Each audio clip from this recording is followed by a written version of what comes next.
It's better than it was a few days ago for sure, and it's everybody in the league is going to deal with the same thing, and certainly we are too.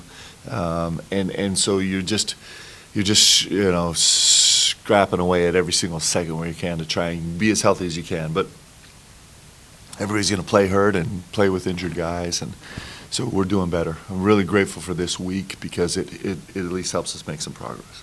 When you have a week like this with extra time to prepare, do you spend any more time on the opponent than you would maybe for Alabama with only 2 days, or is most of that extra time spent on yourself? We do, you just end up doing it because you just end up paying attention a little bit more. But it also gives you it gives you time. Like we're doing some deep dive stuff, and so it's both. You kind of consume the day with all the nonsense that we do. Mark, I know you don't want to spill all the secrets when it comes to fouling and any way that you guys Yeah. are trying to prevent that in the free throw disparity, but just in terms of what that process has looked like this week. Has it been film review, implementation, and just how do you feel Yeah. like the players are kind of moving in that process of getting that free throw line a bit more balanced in your favor? Yeah, it's all of the above, really. Kind of really deep dives into what the numbers are telling us and what the correlation is with winning. There's some numbers that are concerning to us. Clearly the free throw rate is a real problem for us right now. 2-point field goal percentage is a real problem for us. Rim shot percentage is a real problem for us. Rim shot selection is actually pretty good for us, but it's offset because we're fouling, right? How can that maybe help them in different areas? I think he's been a difference maker for us in so many ways. He's come up with really big, timely buckets, really big, timely N1s. Clearly his ability to kind of be a decision maker has been really good, and it's been getting better with some setbacks here and there. But he's an incredibly physical player. He's gotten better and better on the glass. His defensive rebound percentage has been elite all year long. It's really incredible. And he's finding ways to move more bodies right now. So, all of that's incredibly important. And us being more diligent. He's actually not one of our top rim fouling guys, but his ability to kind of take up space and demand space is really important. What we're trying to do. Mark, how's the ball screen defense? How would you grade that over the last several weeks? And also, what's kind of your overall philosophy with that in terms of drop dependent, Yeah. personnel dependent, Yeah. things like that? It's better than it was against Ohio State, so that's positive.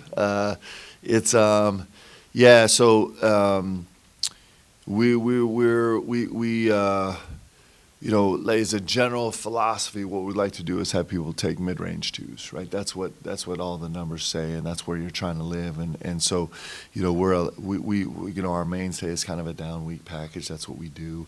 We'll have a bunch of V-back switching in there and some predetermined switching, and we'll punch some blitzes in, and from time to time. Depending on if it's a so a lot of times there's a horn set that's not attacking where we'll just be a handle by ourselves that'll be really scout dependent. And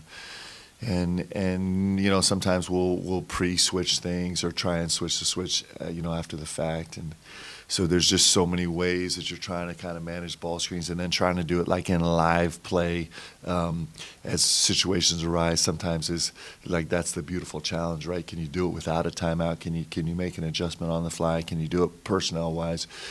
So it's a major component of the game. It's something that everybody wrestles with and everybody's trying to get better at. For example, you could be in the bottom 40% in the country at guarding a pick and roll ball handler in terms of his points per possession, but your volume could be really high. And since it's a low efficiency, you could be at the bottom 40 of the country, but with a really high volume. But since it's a low efficiency play type, your overall defense could actually be way more efficient, even though in that because you're forcing people to kind of do something that's less efficient, even though they're doing it a lot and they're doing it a little more efficient than they do it against other teams. As a whole, it affects your defense in a real way. And so it's all the sliding scale stuff, right? So it keeps the game interesting. It's really fun, and we enjoy playing with it. Mark, you're playing a Vanderbilt team that's got 11 players, I think, from the transfer portal, and they've obviously had success. You've got a whole new team. You've had a lot of success. Louisville up the road, whole new team. They're having success. I think the success in the past was you can't do that. You can't start over with a whole new team and have success. Why do you think it's changed this year, or is it specific to you or three teams, or is there anything behind it? Well, I think it's like everything. You know, we probably have some availability bias and some recency bias, right? I think I don't know. I do think there are 9 teams maybe that have 0 returning minutes. There's 9 or 10 or 8, something like that. I actually haven't been tracking all those teams, but it'd be an interesting study. It's pretty easy to do. Just jump to Ken Palm and jump to those 9 teams at the bottom list with 0%, and to kind of look and see what their success rate is. I don't know. I haven't jumped into a deep study on that, but I do think that it's something that everybody is going to pay more and more attention about a full roster reconstruction, because you know, even with good teams, you'll have turnover, and on any given year you know, certainly in the current environment, you could end up with a full rebuild, and you know, it comes with all the challenges and possibilities that we can imagine, and so that part is just interesting. So I don't know. Certainly, Vandy's done an unbelievable job. I mean, you know, what an unbelievable job that staff has done on constructing this team and putting together pieces that fit and having guys fully buy in, and they're playing incredibly hard, and they have some real joy and moxie and toughness in their game, and you know, as a full reconstruct, that's really impressive.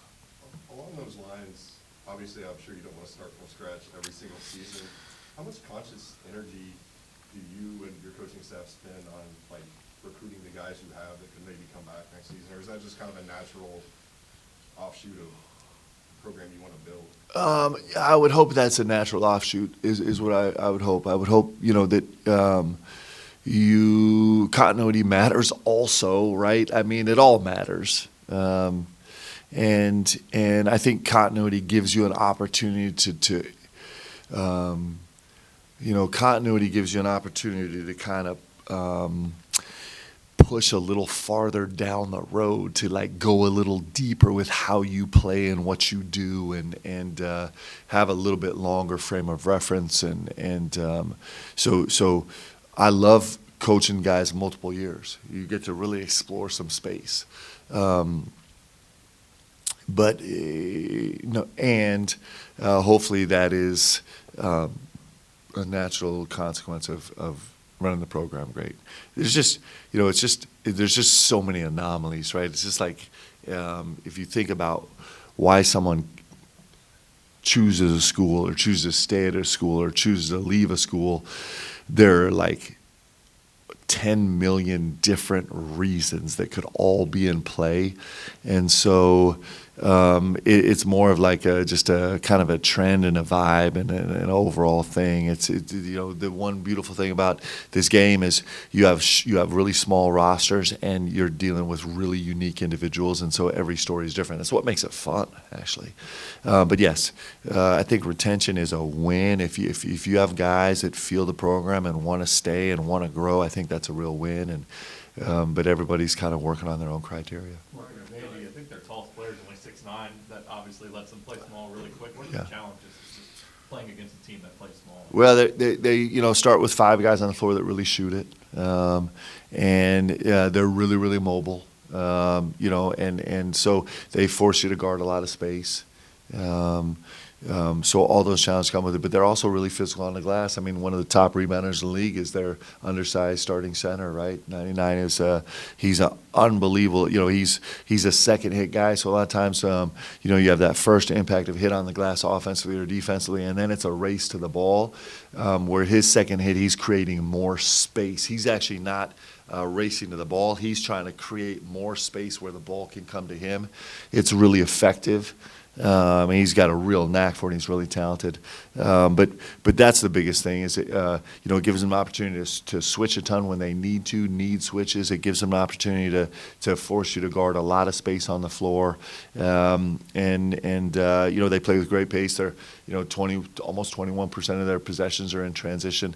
They're a high turnover team, and so while their size could pose some problems, it certainly hasn't done it with their ability to play with pace, to earn space on the floor, and to turn you over. They do a great job. I think they're leading the country now in turnovers turned into points. So they're really effective at doing that. Mark, I thought Brandon obviously had a good game, but I thought his second half offensively was pretty exceptional. I thought, just going back and looking at the footage, I thought he made really good decisions at the top of the key. Yeah.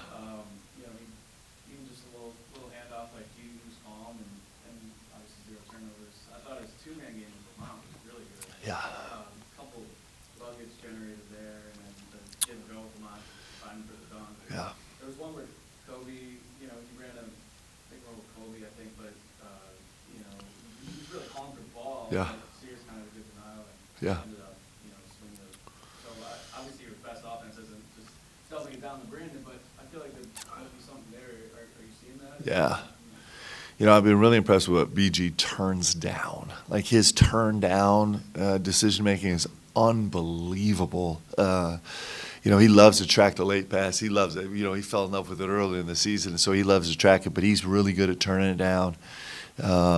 Looking back at the Alabama game, I wish I had play called the middle of the lane more. I wish I'd spent way more time high ball screen stuff.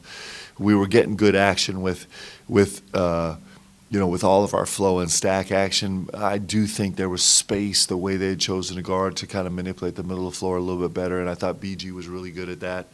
I thought he was really good as a roller, and I thought Lamont was unbelievable playing off 2 feet, and I just think that's the place we should have milked. With all that said, we also had some defensive issues where we needed to get a little bit better, but I think he's playing great basketball, so I'm really proud of him. Are you sensing the same with Amari and the pick and roll game? I feel like there wasn't as much generated in the second half. Yeah. So and Amari didn't get a ton of space in high ball screen, middle ball screen actions. I do think that There was one that was really good at the end. Yeah. But I don't know if he got hit, but I thought he would have went and grabbed it with 2 hands, but he kind of only went with 1 hand. Yeah. It's a two-hand. We're a two-hand catch team. That's really important to us. It's something we talk about: catch first. And then a lot of times you can, you get tricked because you think you have a tough play at the rim, but you can go win a catch, and we're gonna have better plays at the end of it. Something that all of our guys work on all the time. And so those two guys in tandem, man, they really, I think I don't know if we're 1 or 2, but. We're the first or second best offensive team in the country, and those guys carry a major load for us on the offensive end. We're the best offensive team in the country because of them in large part, and so I'm really proud of what those guys are doing. It's pretty great. Mark, are you a big believer in Memorial Magic, Vandy, Crazy Jim, bench configuration? What are your thoughts on that? Well, I love that gym just because I have one great memory of we were playing Vandy in a tough game, and we're racing down the floor in the second half. We're kind of making a run. It's got some separation, and I can't remember if it was Anthony or TD. Someone kind of hit me with a trail pass. We're in transition. They got 2 feet of the baseline and kind of threw it over their shoulder. And I ran in and dunked it. If I remember correctly, I barely got it over the rim and got fouled.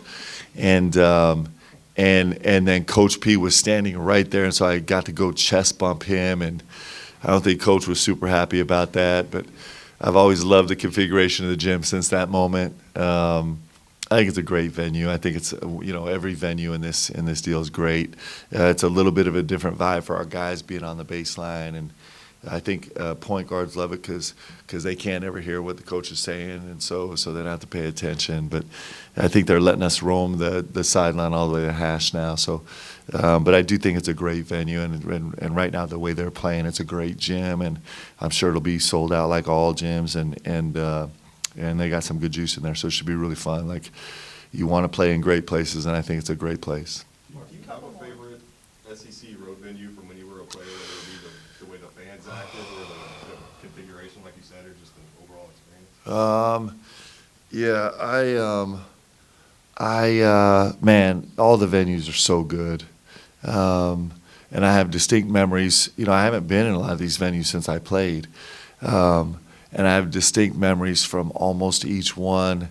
And I actually don't know, right now as I'm thinking about them, like, I don't actually know if I'm allowed to talk about them because I could get in trouble if I say some of these things. But, you know, these are great venues and they're incredible fan bases. I'll never forget, you know, going to Arkansas. Arkansas, you know, when us were the two top teams in the country when I was playing here. And I'll never forget going to Arkansas, and we pulled up to Bud Walton, and the bus couldn't go down the slope to get into the tunnel because it was snowy. It snowed, like, inexplicably, kind of like right now. And then all the students were out waiting around the outdoor concourse waiting to get in, and so Coach stood up in the bus, and you guys have probably heard this story. And I didn't know what he was going to say. He said, he's like, listen, when we get out of this bus, I'm pretty sure that you're going to get pelted with a bunch of snowballs, and I fully expect you to return fire. And so we went sliding down the ramp, hurling snowballs back and forth with the Arkansas fans, like great moments like that. You know, I probably have a moment like that with every one of these venues. It's a really great league, and it's better than it's ever been. It's incredible right now, and these venues make it really special.